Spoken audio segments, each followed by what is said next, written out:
سورہ حامیم السجدہ پارہ نمبر 24 آیہ کریمہ نمبر 4 اور 5۔ نحمدہ ونصلی ونسلم علی رسولہ الکریم، اما بعد فاعوذ باللہ من الشیطان الرجیم، بسم اللہ الرحمن الرحیم۔ بشیرا ونذیرا فأعرض اکثرهم فهم لا يسمعون وقالوا قلوبنا في أكنة مما تدعونا إليه وفي آذاننا وقر من بيننا وبينك حجاب فاعمل إننا عاملون۔ صدق اللہ العظیم۔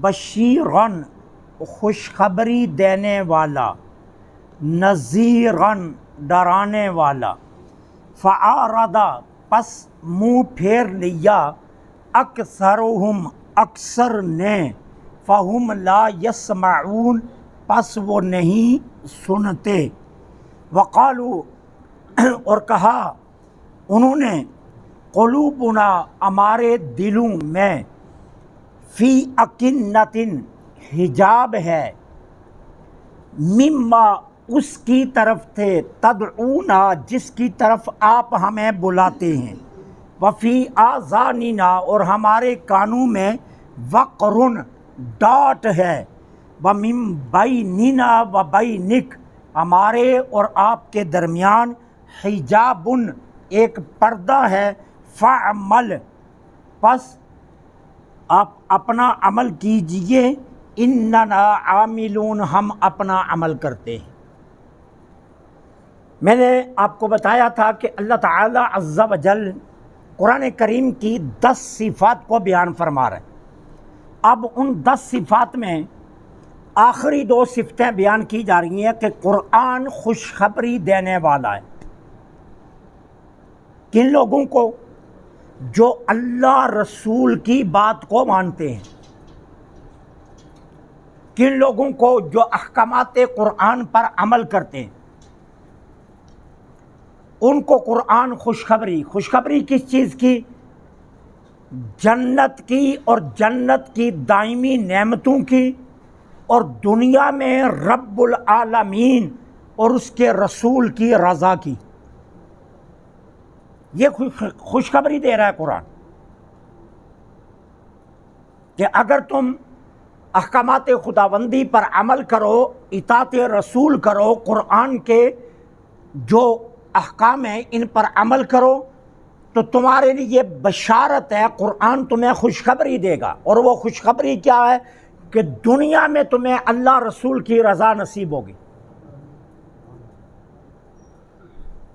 اور جب اللہ رسول کی رضا نصیب ہو جائے پھر سب کچھ ہے، پھر پیچھے کیا رہ جاتا ہے؟ وہ کہتے ہیں نا کہ بادشاہ راضی ہو تو پھر نیچے کا طبقہ جتنا مرضی ناراض ہو پھر کیا پرواہ ہے، اور اگر نیچے کا سارا طبقہ راضی ہو لیکن بادشاہ ناراض ہو جائے تو پھر گرفت ہوتی ہے۔ اور سمجھداروں نے بڑا آسان سا کہا، سمجھداروں نے کہا رزق ڈھونڈنے کے بجائے رازق کو ڈھونڈ لو۔ رزق کے خزانوں کی چابیاں جس کے پاس ہیں، مالک کے رزق کو ڈھونڈ لو، تو اس کے ذریعے تمہیں اللہ اور اس کے رسول کی رضا نصیب ہوگی۔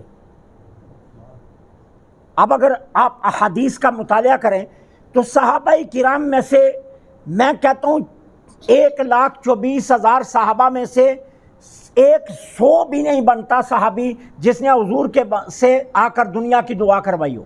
100 صحابی بھی نہیں بنتا جس نے آ کر یہ عرض کیا ہو کہ یا رسول اللہ دعا کیجئے مجھے دنیا مل جائے، دعا کیجئے مجھے مال مل جائے، دعا کیجئے مجھے مدینہ میں پلاٹ مل جائے، دعا کیجئے مجھے یہ مل جائے۔ یہ 100 بھی نہیں بنتا۔ کیا کہتے تھے؟ بس حضور اللہ راضی ہو جائے، آپ راضی ہو جائیں۔ تمنا صرف یہ ہے، کیوں کہ وہ جانتے تھے کہ اگر اللہ رسول راضی ہو گئے باقی ساری چیزیں ضمنی ہیں، یہ خود بخود مل جائیں گی بغیر مانگے۔ تو قرآن کہتا ہے بشارت دینے والا، وَنَذِيرًا، اور قرآن کی ایک صفت ہے کہ یہ ڈرانے والا ہے، کس سے؟ کہ اگر تم اللہ کی بات نہیں مانو گے، اس کے رسول کی اطاعت نہیں کرو گے، احکامات قرآن پر عمل نہیں کرو گے، تو یاد رکھنا دنیا میں بھی رسوا ہوگے، آخرت میں بھی رسوا ہوگے۔ من اعرض عن ذکری فإن له معیشة ضنکا، جو ہمارے ذکر سے اعراض کرتا ہے ہم اس کی زندگی کو تنگ کر دیتے ہیں۔ اب ذکر سے مراد یہ نہیں ہے کہ نماز نہ پڑھیں، روزہ نہ رکھیں، حج نہ کریں، حلال نہ کھائیں، سچ نہ بولیں، اچھے اعمال نہ کریں، بس اللہ اللہ کرتے رہیں، تو اس کا معنی یہ نہیں ہے۔ ذکر میں یہ ساری چیزیں آ جاتی ہیں، نماز بھی ذکر ہے، حلال کھانا بھی ذکر ہے، سچ بولنا بھی ذکر ہے، اپنے دل کو روحانی بیماریوں سے پاک کرنا یہ بھی ذکر ہے، کہ اگر تم کیا کرو گے، اللہ کے ذکر سے اعراض کرو گے، ہم تمہاری زندگی تنگ کر دیں گے، اللہ رسول ناراض ہو جائیں، پھر دنیا میں کوئی جگہ ہے؟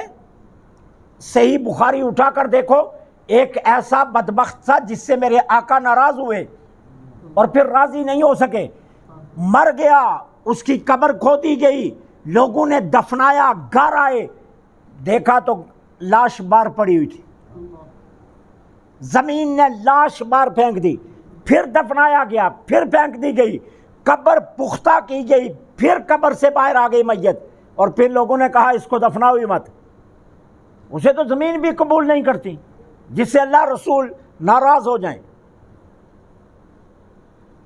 تو قرآن بشارت ہے اور نذارت ہے، خوشخبری بھی دے رہا ہے اور ڈرا بھی رہا ہے۔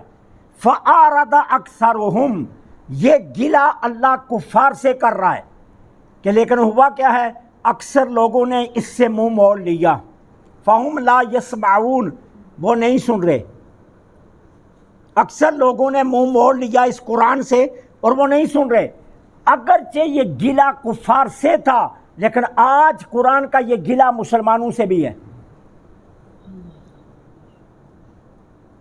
مخمل کے غلاف میں لپیٹ کر رکھا ہے۔ سمجھنا تو دور کی بات ہے، ہم تو پڑھتے بھی نہیں ہیں۔ اعراض کا معنی یہ نہیں ہے کہ ہم اس قرآن کریم کو پڑھتے نہیں ہیں، اعراض کا مطلب یہ ہے کہ انہوں نے قرآن کو وہ سنتے تھے، وہ صاحب زبان تھے، انہیں کسی استاد کی ضرورت نہیں تھی، قرآن عربی میں آ رہا تھا، وہ خود صاحب عرب تھے۔ مسئلہ کیا تھا؟ قرآن کو سمجھ نہیں رہے تھے۔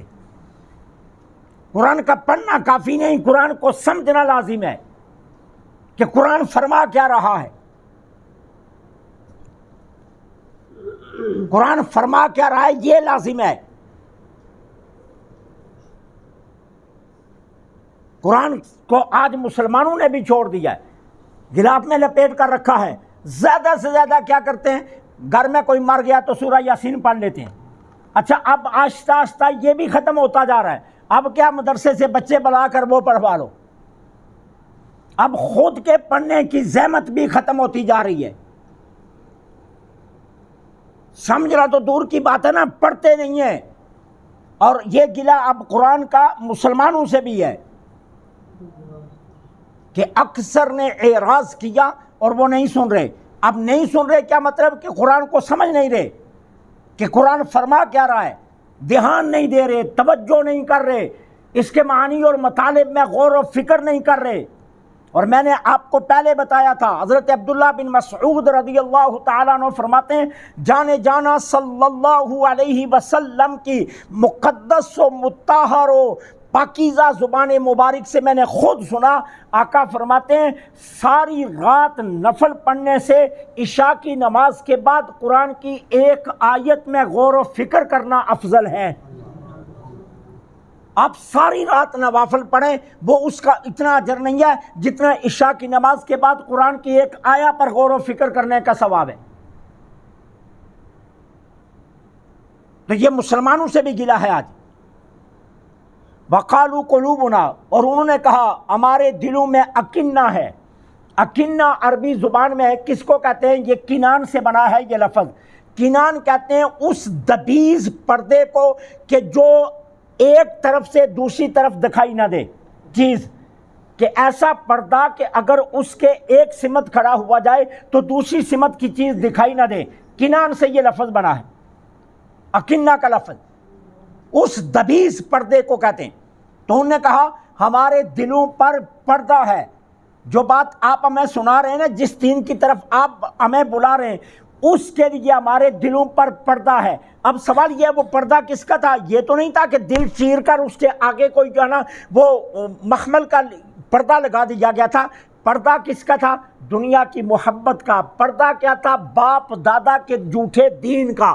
پردہ کیا تھا؟ غیر شرعی حرکات کی محبت کا۔ پردہ کیا تھا؟ اپنی چوہدراہٹ کے جانے کا۔ اور پردہ کیا تھا؟ اپنی دنیا کی لذات کا پردہ تھا، کہ وہ یہ پردہ ہے ہمارے دلوں کے سامنے جو آپ کی بات ہمارے دل میں داخل نہیں ہونے دے رہا۔ ٹھیک ہے نا؟ جب دنیا کی محبت دل میں بسا لی جائے، جب دل کو مرکز دنیا بنا لیا جائے، جب دل کو مرکز خواہشات بنا لیا جائے، جب دل کو دنیا کی لذات کا مرکز بنا لیا جائے، تو پھر عجاب یہ محبتوں کا ایسا آتا ہے کہ پھر حق کی بات اندر داخل نہیں ہوتی ہے۔ حق کی بات داخل کرنے کے لیے اپنے دل کو روحانی بیماریوں سے پاک کرنا ہوتا ہے، اسے صاف ستھرا رکھنا ہوتا ہے۔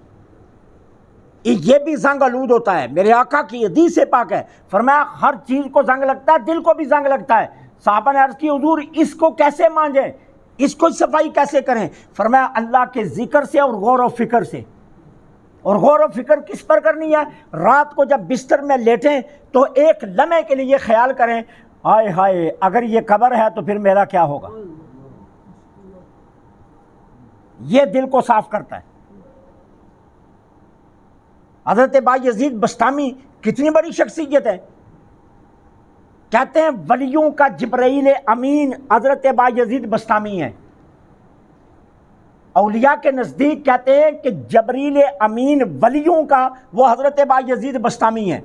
جس طرح جبریل امین فرشتوں کا سردار ہے نا، بایزید بسطامی ولیوں کا سردار ہے۔ آپ جس حجرے میں قیام فرماتے اس حجرے کے اندر آپ نے ایک قبر کھود کر رکھی تھی، اور رات کو کیا کرتے؟